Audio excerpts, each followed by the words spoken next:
My name is Michelle Tillman, and I am the owner of Fertility Freak. And some of you may know me from different platforms. It might be from TikTok. Oh, sorry, I'm out of breath. It might be from TikTok. It might be from Instagram. It might be from Facebook. I'm not sure, but that's one thing I would like to have you guys drop in the comments section where you found me, how'd you find out about this Infertility Night, or if a friend referred you.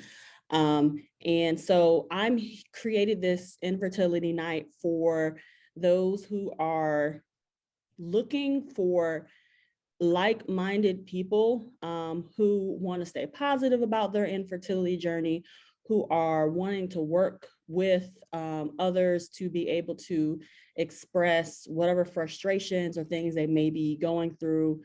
Okay, awesome, TikTok and Telegram. So the whole purpose of this is just to make sure that everyone who desires that community can have it in a more intimate way. Because yeah, you can make a comment, on TikTok, or yeah, you can listen in for the prayer call, but this is truly going to be like a back and forth conversation, Q&A, or just kind of like, okay, what are some topics we want to discuss? What are some things that you're dealing with that I want to be able to support you through? Because I feel like during my journey, especially the first journey, I really didn't have anyone who I could talk to. I really didn't have anyone who could understand or relate. All my friends got pregnant on accident while on birth control. So they just didn't relate to trying to get pregnant. And sometimes even when they want to be empathetic to you, they just can't.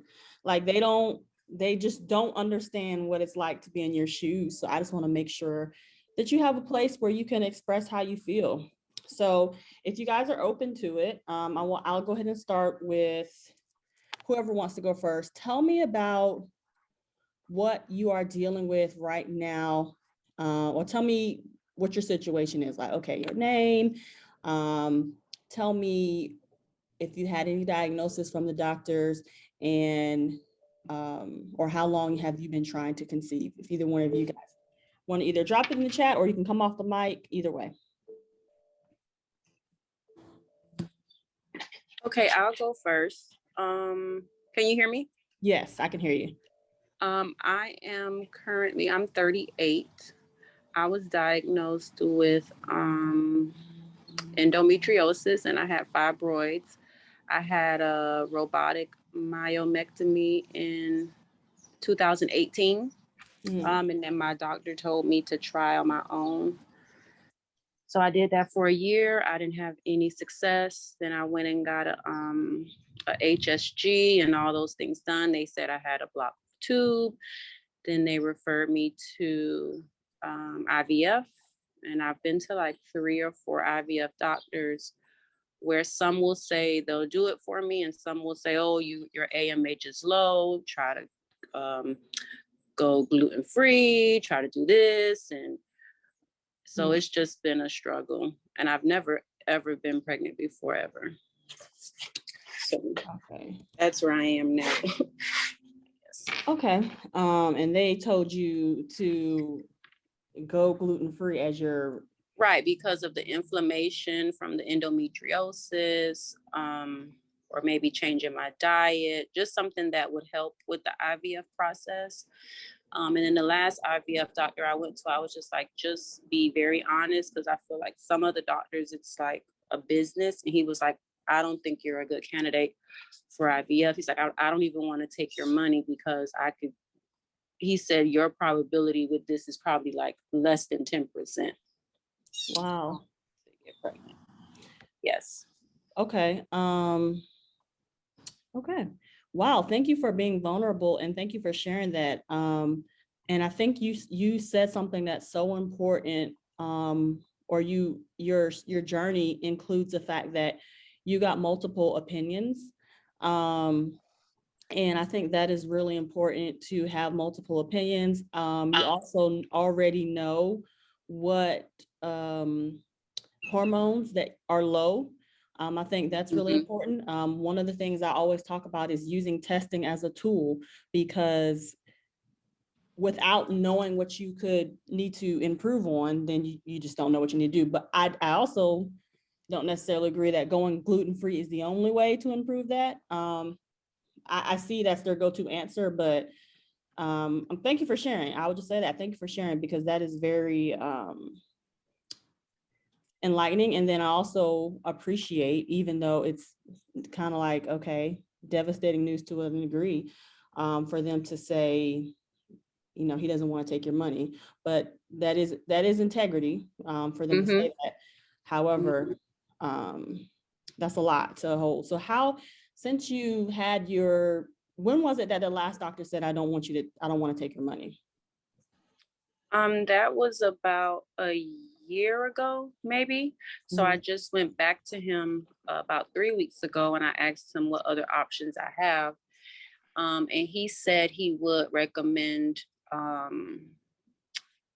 egg donation, because my uterus is fine. I should be able to carry a pregnancy. It's just that I don't have quality eggs.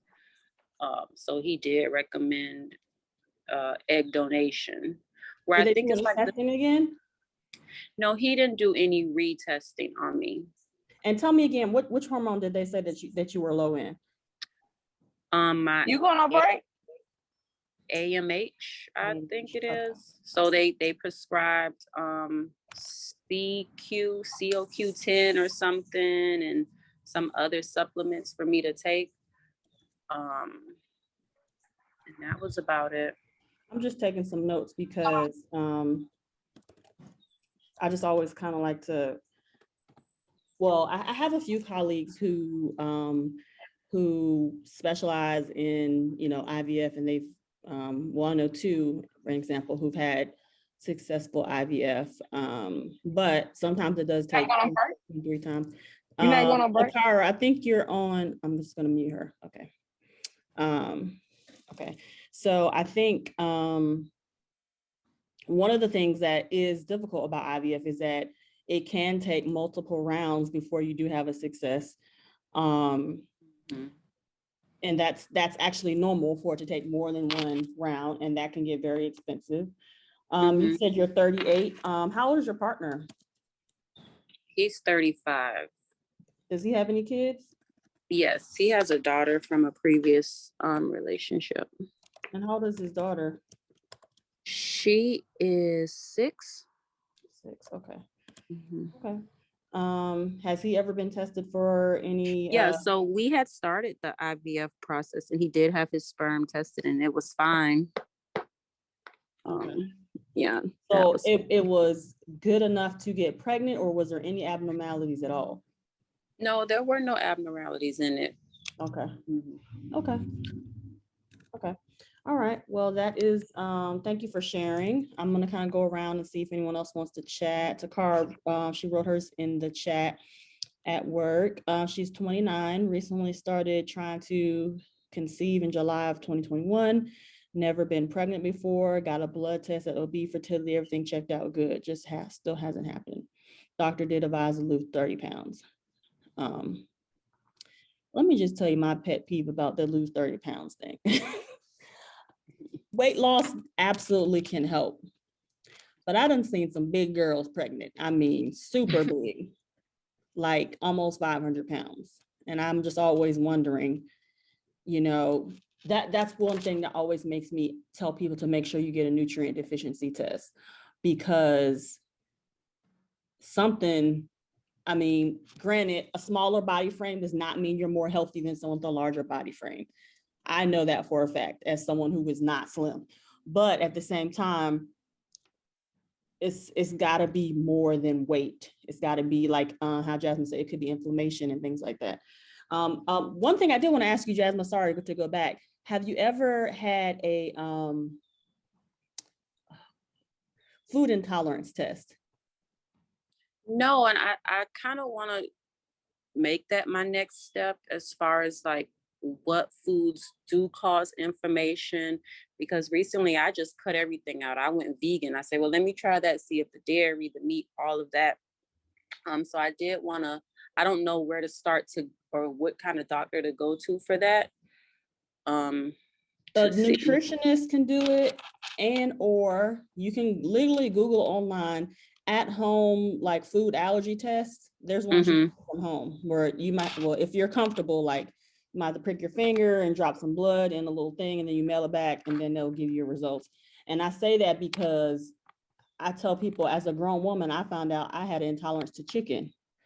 And then there's a lot of people who have intolerance to nightshade vegetables, which if you go vegan and you assume that vegetables are great, but you have intolerance to nightshade vegetables, it could be something that you're still eating. So I applaud you for taking the step of saying, okay, I'm gonna cut everything out. But I would absolutely get a food intolerance test and make sure that there's nothing that you're currently still eating, even as vegan, that could be causing the inflammation. Because it's not necessarily that certain foods cause everybody inflammation. It just depends on your individual body on what could be causing inflammation. Right. So I think that's definitely something you should do. Okay, so back to Takara. Yeah, losing weight does absolutely, I do believe it does help. And I think it depends on how you eat too. Like if you're larger, but you eat more nutrient dense meals, you know, maybe the weight is not such a factor. Like, for example, when I went to my doctor the second time, literally the month before I found out I was pregnant, I went to the doctor like, okay, what are my options? Because I was about to say, all right, I don't want to wait, you know, years again. Like, what is going on? And this is before I really, well, this was right when I started learning about taking my temperature. So, she said, well, what weight were you before, you know, when you ever got pregnant? Were you around the same weight? And I said, yes. So sometimes it just really depends on your individual body and what your nutrient stores are like, what kind of, some people are naturally low on iron, some people are naturally low on what's the other one? Vitamin D. And those are very common deficiencies in people who are trying to get pregnant. So those two things definitely make a difference. So in addition to being a healthy weight, or maybe more so a healthy body fat, because the most many moons ago in my summer days, I used to be a personal trainer. So I remember one of the things I learned from my training is that visceral fat is the most dangerous, and visceral means anything around your stomach. So if you are heavy set or thick or plus size, whatever you want to call it, but most of your fat is not around your stomach, then it might not necessarily be much as an issue as someone who carries a lot of their weight around their stomach, who could be smaller, but their weight is around their stomach. So I would say weight loss is more important in that sense. So Ashley is actually one of my clients I'm already working with now. I don't know if you want to say anything, Ashley, or if I can't remember if you said if you work. Oh no, that might have been the last time you were doing something, but No, I'm actually off. I'm heading home right now. I don't really have much to say. I just want to say, just pretty much, Miss Michelle, she's an awesome lady. I think I'm more excited than she is about her getting pregnant, because I feel like, okay, she's pregnant, then I guess I'm next then. Right. Love it. And I did get my second vitamin in today. I'm going home to check the mailbox, so I'm gonna send a picture of everything I have. Awesome. And to the ladies that's on the call, y'all don't give up. I mean, I'm a living witness to losing weight. I lost 63 pounds and I'm still not pregnant yet. I have a friend that is close to 300 pounds and she is having baby number 5. So as far as the weight loss, I don't think that works very much. That's just my opinion. Right. I mean, I think sometimes doctors just try to like look at you and give their first thing that they could just say real quick to try to make you like, and this is one thing. This is why I appreciate that Jasmine said one of the doctors said, let me tell you the truth. I don't want to take your money, because some doctors will not tell you the truth and they will just try to like throw something out there, and that really irritates me. That happened to me and my husband, and the first time he got a semen analysis. Oh no, that can't be right. No, your husband's, he's not obese, he doesn't drink, he doesn't smoke. That can't be right. No, just take another test. Like, okay, we got billed for that other test, but you're like, you don't want to tell the truth. So I just kind of like, I hate to hear bad news, but at the same time, I can respect it to a certain degree. So yeah, it's definitely different for every type of person. Sometimes it could be stress, and inflammation definitely has a huge thing to do with it.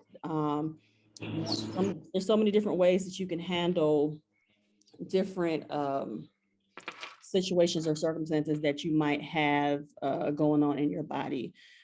So it sounds like, well, because I already know Ashley's history, that Ashley and Jasmine have done testing before.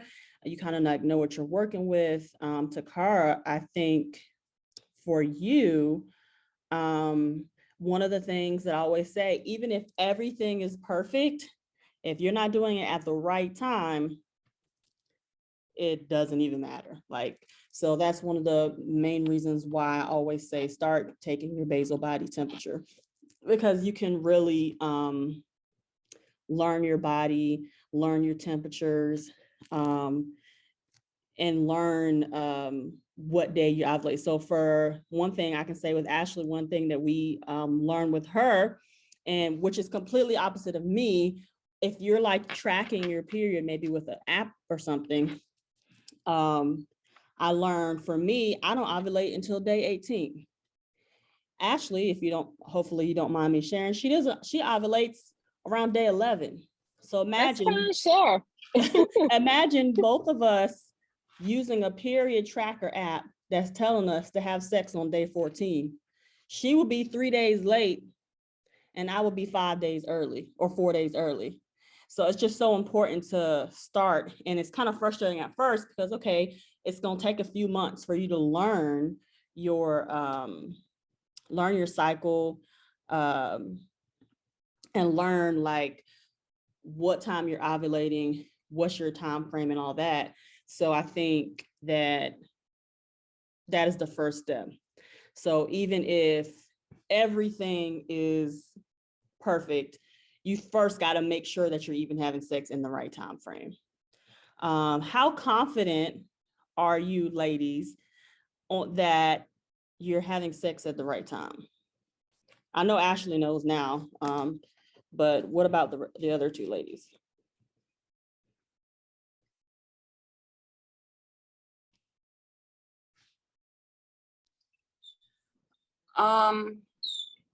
I think I'm doing it at the right time. I am using an app, and I was doing like the little strips, and I was doing the body basal temperature, I believe. Mm-hmm. I just think, because I try to, no, I don't try. I do keep my faith in God that it will happen when it's supposed to, but with the IVF doctors telling me my egg quality, I think I'm having it at the right time, but I just don't think if I am ovulating, I don't have any viable eggs that can, hold the pregnancy. So that's why I think it has not happened yet. So it does take 90 days of making a change in your body before like the quality of your eggs can improve. So once you find out about what your nutrient deficiencies are and what your food intolerances are, make an adjustment based on what you know. And then I know 90 days sounds like forever. For us, it took maybe like 60 days for the quality of my husband's sperm and for my ability to, because I felt like I believe I have undiagnosed endometriosis because of the bad period pain I used to have. I mean, I remember blacking out in college because my cramps would be so bad. Like if I failed a whole final exam because I didn't show up, failed a whole class because I couldn't show up because I was in so much pain. And I think it was dismissed a lot. So I believe that I may have undiagnosed endometriosis, which made it hard for the egg to implant. So I will say treating the inflammation and learning what things you can eat, learning different things you can take, like magnesium to help with inflammation. It also can help you sleep better at night. That's one of the things that I started to do, and I made it a part of my daily routine. Taking magnesium every night helped me sleep, and then eventually my periods became so painless that I didn't know when it was coming. I used to always know my period was coming based on the cramps. So I didn't have to track it. I already knew, okay, I feel the cramps is coming within the next 2 days. So eventually it got so much better that I didn't even know when it was coming. And I would have to like make sure I'm like tracking it, because I was just caught off guard so many times because I didn't have the cramps, and I didn't know my whole life I had cramps. That was my indicator. So I would say the inflammation, and then you can change your inflammation, you can change the quality of your eggs within 90 days. So once you know exactly what is causing your body to be inflamed, then I do believe if you have that information and the right timing, that you still could get pregnant naturally. But those things would have to be improved first. What was the other thing I was asking, does anyone know about their timing? And Takara said, 50-50, I use the app, not good with taking a temp. Yeah, the temp thing is difficult. Ashley, can you tell about your experience with temping? Because Ashley wakes up, now she's a beast. She wakes up super early, like to work out, and she temps at like, well, I know it's not 4 something your time, is it? Or is it 4 something my time? It's usually like 4:22, 4:23, because I have workouts at 5. Okay, yeah, so it is 4 something. So that's probably what, 3 your time? Yeah, because I know she sends me text messages, part of, holding her accountable is let me see the text message to show that you're taking your temperature. And I'm always asleep when she sends it, because I'm like, maybe one time I was awake. That was just one time. Yeah. And I thought that was very odd. Yeah, I was up because I couldn't sleep. I was praying. So tell me, how did you, you already wake up early for boot camp. So the thing is, for taking your temperature, you just have to find a time frame within 30 minutes that you'll wake up. So you just have to do it every morning, but it will revolutionize knowing your timing. It is an extra step. I absolutely understand. But once you buy that thermometer, that's it. You don't have to do no strips. You don't need an app. Like the one that me and Ashley have has an app connected to it, so it automatically syncs your temperature into your phone. How did you adjust, or what did you do to like motivate yourself to say, okay, I'm going to keep taking my temperature no matter what? I just keep thinking to myself, okay, there's still a chance to get pregnant. So make sure you check your temperature. And my husband asks me every single morning, did you take your temperature? Did you check your temperature? Like, he hears when my alarm goes off for me to get up and check my temperature. And like maybe 10 minutes later, he's still asking me, you hear the alarm going off, but I guess he just want to make sure that I did it. Mm-hmm. My first month when I did it, I'm not gonna lie, I was like, this is crazy. This is not gonna work. I'm not doing this. I don't understand this. But this is what, month 2, I think. And I now have a better understanding of checking my temperature. Yeah, I think it's really, especially if you forget, like me, like I have to, my alarm on my and then phone. I had to, I'm sorry, I would also beat myself up, because sometimes, or like on a weekend, sometimes I would forget to set my alarm to get up to check my temperature, and I would just kind of be upset with myself. But I'm like, at the end of the day, I'm still human. It's a weekend, right. I'm off. So, it's possible that I may forget to set my alarm. Right. And I think that's the thing, you got to give yourself grace, when you're first learning it. But I just think like ever since the day we recognize, and shout out to Ashley, because I kind of just threw her in, like she didn't get the whole full course. I've just created the course that I'm starting in 2 weeks, she didn't get the full course to understand like exactly how temping goes. So she just like, okay, I'm gonna just take it now. What does this mean exactly? Well, what does it mean? Should my temperature be this or that? And so we kind of just learned that by looking at your chart, when you have like a peak and it goes up, it shows you, okay, that's when you ovulate, and you don't see that until the day after you ovulate. So it takes like a month or two to really realize, okay, I go up on day 12, which means I ovulate on day 11.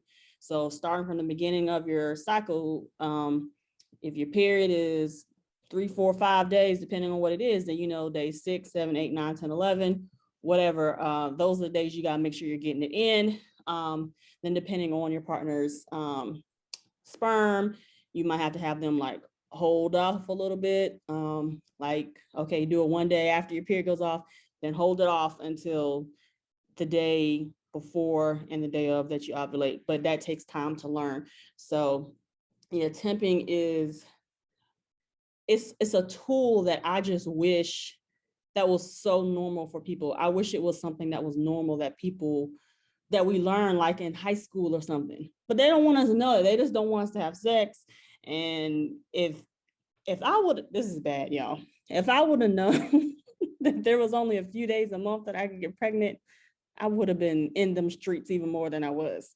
So I thank God for that. And that reason that I didn't know, but temping just revolutionizes everything, because not only, and it's different for each person. Learning Ashley's chart kind of made me see that everyone doesn't necessarily, okay, I'm getting a 10-minute warning. Okay. Everyone doesn't necessarily, their temp doesn't necessarily drop right before their period comes. So your temperature might drop the day of your period, or your temp might drop a few days before. So for me, it kind of helps me to know, okay, my temperature is starting to drop. Unless it jumps back up right at the end of my cycle, then I know this is a month that I'm not pregnant. And it kind of just helps prepare you for that. But it also just ensures you that you at least know, if I'm not doing nothing else right, I'm having sex at the right time. And that's why there's only a 20% chance people get pregnant every month, because they're essentially just guessing. So any other questions we have about, or any comments or anything that you're dealing with? We are going to be closing out in about 9 minutes. I just want to make sure tonight that we have addressed. Sorry, I got a few people messaging me about this, but we're about to be done now. Is there any other questions you have, or you guys want to leave it up to me to bring up the next topic?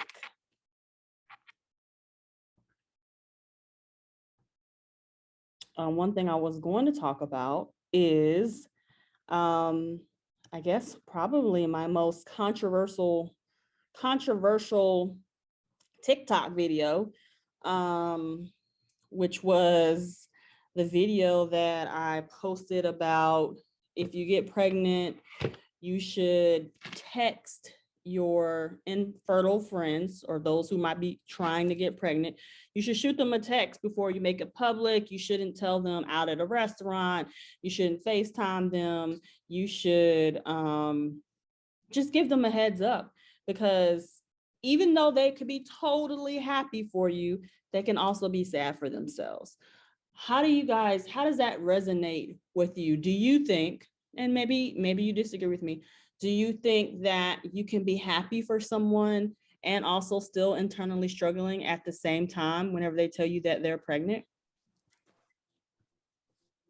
For me being 38, and a lot of my friends have 2 and 3 kids, and some of my older friends who are 40 just announced they're pregnant, I'm very happy for them. I don't feel bad. Like, I don't struggle with it per se. Maybe at the beginning when I wasn't getting pregnant right away, I did feel a little, envy. But now it doesn't upset me at all, because I try to be faithful and maybe it's not my path. So I wouldn't be offended if you were my friend and you just saying, hey, I'm pregnant. I wouldn't, go home and then cry in my room. No, I'm genuinely happy for those people. Because just because I don't have my own biological children yet, I do embrace my friends' children like they're my own. So it's, for me, I guess I'm one of the few that I wouldn't mind how you told me, and I wouldn't be jealous or envious, because I do believe everything happens for a reason, and maybe this is my journey for me to speak on it to other people, especially with the endometriosis. I think, like you said, I had it for a long time. I just never knew I had it. I wasn't really diagnosed with it until 2018. But, me just coming out, telling our young girls, if you have period pains, if you have very heavy periods, you should be talking to someone about it from a young age. But no, I'm happy for everyone. Even you, I was like, oh my gosh, she's pregnant again. I'm like, I'm really happy. It didn't make me sad at all. You made a great point. Thank you for sharing your opinion on that, because somebody needs to start telling young girls. And that is one of the things I want to work with. I want to see how I can get into the education system, because they're just being told, get on birth control if your period is heavy.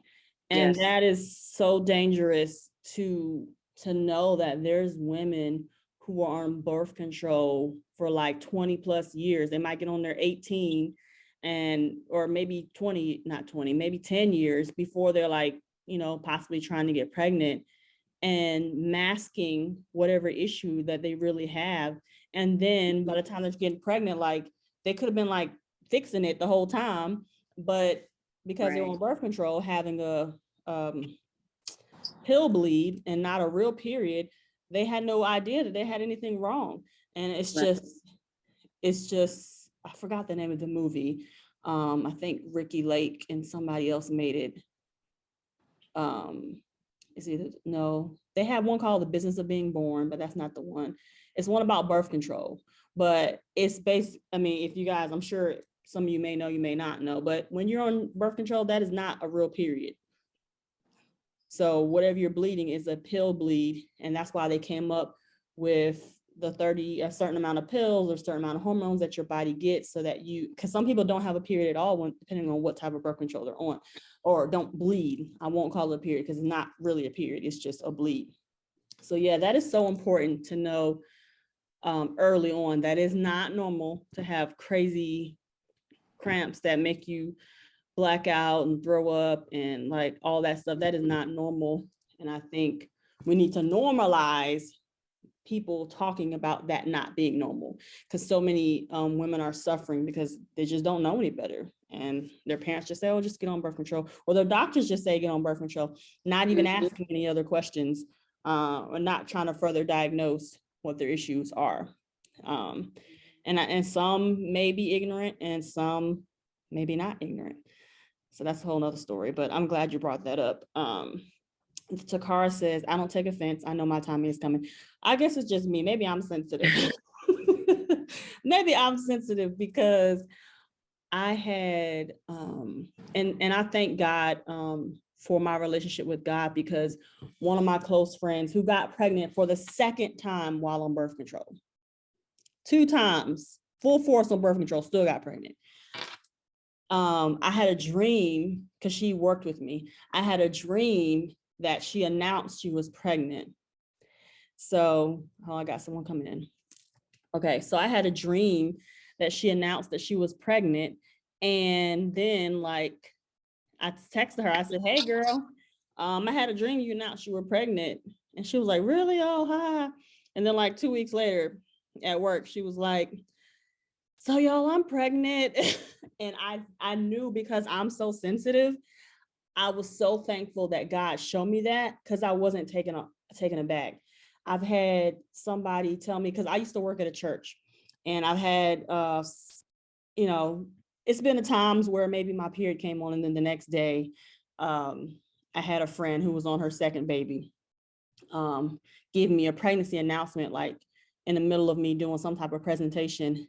And then it said okay, I'm going to be a big sister. And I was like, Oh, okay. Congratulations. Like I know my face just told it all, like that I was thrown off. And hopefully she felt like I was thrown off because I was working and not because I was feeling any type of way. But it was so heavy on me when I heard, like it was really heavy. And of course, no one back then knew that I was dealing because I didn't tell anyone until after. Then I had another friend who FaceTimed me while she was doing a home tour. And she said, oh yeah, and this will be our second baby's room. And I was like, oh, congratulations, and I promise you I'm happy for her, but in that moment, it didn't feel good. It didn't feel good in that moment because we was a few of us on the FaceTime and, I had no choice but to react in a positive manner or I would look like a hater. So I guess I'll say, I guess I'm the sensitive one. I'm the sensitive one who needed the text. Like I needed the text. Maybe my friends didn't need the text, but I needed the text. And I think it all is in context. When you know someone was struggling, it's much different than wait. Sorry, my video is about to cut off. When you know someone is struggling, it's a lot different than when you don't. But guys, this is going to be the end of tonight. We only have about 30 seconds left. Unless you guys have something dying that you want to say and you want to hop back on, then you can. But thank you guys so much for coming out. I appreciate your support. If you have any other questions, if you haven't taken a mini course, make sure you go on to fertilityfreak.com. You can click on mini course, make sure you understand what I have to offer. This is free every first Thursday to talk, chat, get your questions answered. And I appreciate you guys showing up. If you have any questions in the meantime, shoot me a DM on Instagram and I will see y'all next month. It's